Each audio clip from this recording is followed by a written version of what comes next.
बंगाली ही नहीं बल्कि राष्ट्रीय अस्मिता के प्रतीक रविन्द्रनाथ टैगोर को जब भी वक्त मिलता था वो पश्चिम बंगाल के पहाड़ों में बसे इस घर में आ जाते थे।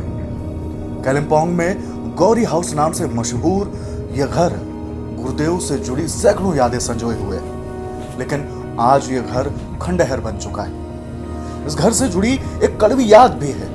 बात है साल 1986 की। उस वक्त गोरखालैंड की मांग कर रहे लोगों ने इस घर को बंगाली का घर बोलकर आग लगा दी थी। इतना ही नहीं, यहां जमकर पत्थरबाजी हुई थी। हालांकि बाद में उस घर की देखरेख करने वाले शख्स ने, जो कि एक नेपाली था, उसने लोगों को समझाकर आग बुझवाई।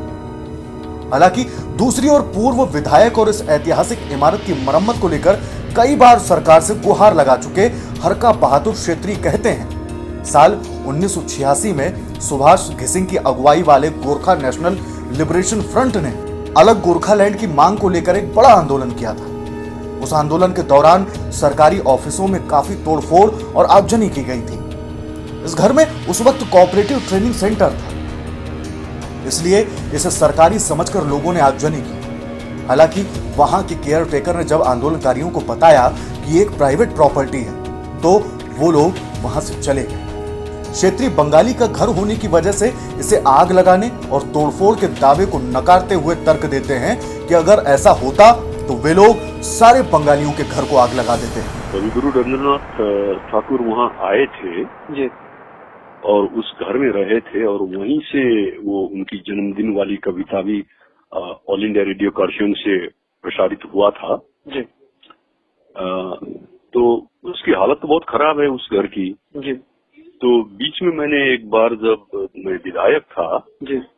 तो ये बात मैंने पश्चिम बंगाल सरकार को एक प्रपोजल भी दिया था कि इसको रिपेयर रिनोवेशन किया जाए जी। और इसको टैगोर संग्रहालय में परिणत किया जाए। जी। क्योंकि जितने भी बंगाली टूरिस्ट आते हैं वो एक बार वहाँ जाना और देखना चाहते हैं। जी। तो एक बढ़िया टूरिस्ट स्पॉट भी है और हिस्टोरिकल भी है। जी। तो लेकिन बाद में पता चला कि राज्य सरकार तब से मुझे बताया गया कि ये प्राइवेट प्रॉपर्टी है। जी। गौरीपुर के राजा जो थे उनके दोस्त थे रविन्द्रनाथ। जी। तो इसीलिए जब कालिम्पोंग आए थे तो उनको वहाँ ठहरने का इंतजाम उन लोगों ने करवाया था। जी। तो प्राइवेट प्रॉपर्टी का तो रिनोवेशन नहीं हो सकता। जी। उसका मालिक है, ये सरकारी तो है नहीं। जी। और रविन्द्रनाथ ठाकुर का भी नहीं है जी। वो है तो गौरीपुर महाराजा का। जी। तो इसलिए इस पर हम कुछ नहीं कर सकते।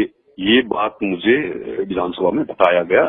उसके बाद से वो प्रोजेक्ट ऐसे ही हो नहीं पाया। मुझे वहाँ पे बताया गया कि उस घर को एक बारी आग लगाई गई थी और वहाँ पर पत्थरबाजी हुई थी। पत्थरबाजी हुआ था, हाँ, आगजनी भी हुआ था। वो 1986 में जब गोरखा नेशनल लिबरेशन फ्रंट वो सुभाष घिसिंग की पार्टी थी, तो तब आंदोलन चल रहा था सेपरेट स्टेट का, गोरखालैंड का। तो काफी सरकारी ऑफिस वगैरह को तो उस वक्त वहाँ पर भी थोड़ी बहुत क्षति पहुंचाई गई, लेकिन बाद में लोगों को पता चला कि ये सरकारी नहीं है, ये प्राइवेट चीज है। और वो जो लोग जिनकी बेटियों से आपका मुलाकात हो वहाँ का केयरटेकर माने गार्ड जैसा है, तो उसने इनको समझाया कि ये कोई सरकारी चीज नहीं, इसका मालिक है। तो बाद में फिर जिस लेवल का तोड़फोड़ हो सकता था वो घर ही जल सकता था, लेकिन उन्होंने ऐसा नहीं किया। फिर वो चले गए जब पता चला कि ये प्राइवेट प्रॉपर्टी है। उस वक्त जो हालात थी, यहाँ के लोग बंगाली को सरकार से जोड़कर देखते थे। जी। बंगाली माने ही सरकार का पार्टी। जी। वो बंगाली माने पब्लिक के हिसाब से माने नहीं देखते थे कुछ लोग।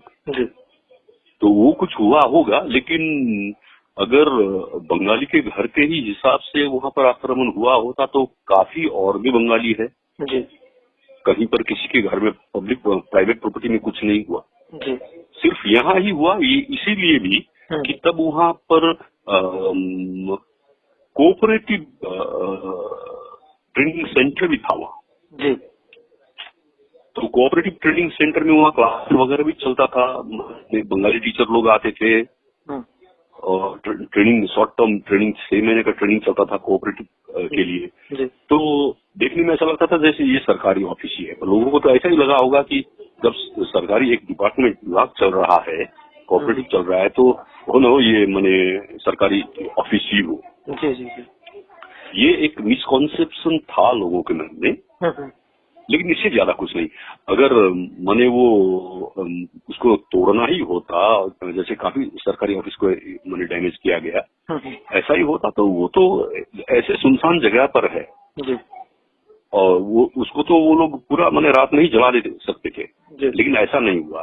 वो जो गार्ड थे वहां पर, उन्होंने माने समझा बुझाकर उनको भेजा, तो थोड़ा बहुत डैमेज तो हुआ, लेकिन प्राइमरी लेवल में ही वो रोक दिया गया।